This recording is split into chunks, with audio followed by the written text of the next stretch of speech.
اپنے آنے والی نسلوں کے اندر آقا کریم صلی اللہ علیہ وسلم کی محبت کا چراغ ہمارے آنے والے نسلوں کے دلوں میں بیٹھے گی کیسے؟ اس کے لیے ہم اپنے علماء کرام سے گزارش کریں گے کہ اگر آپ کو اللہ نے کتابت کا ہنر عطا فرمایا ہے، ہمارے شعراء کرام جنہوں شعر و شاعری کا ہنر دیا گیا ہے، ہمارے وہ مصنفین جن کو لکھنے کی طاقت دی گئی ہے،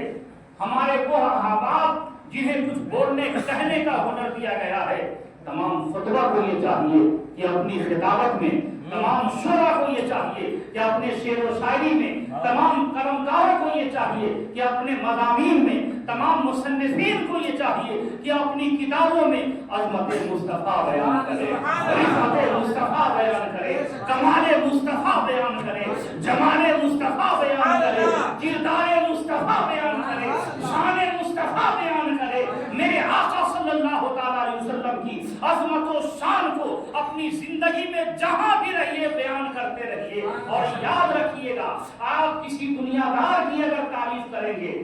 تو اس کی عظمت و شان بیان ہوتی ہے، آپ کی رفعت کم ہوگی، آپ کا مقام کم ہوگا، لیکن مدینے والے آئے ہیں بارگاہ وہ بارگاہ ہے۔ میرے نبی صلی اللہ علیہ وسلم کی عظمت پاک پہ اگر کوئی خطاب کرتا ہے، سرکار کی رفعت و شان پہ اگر کوئی اشعار لکھتا ہے، تو میرے آقا کریم صلی اللہ علیہ وسلم کی عظمت و شان تو بہت بلند ہے، ہمارے بیان کرنے سے ان کی عظمت و شان کو کوئی بلندی نہیں ملتی۔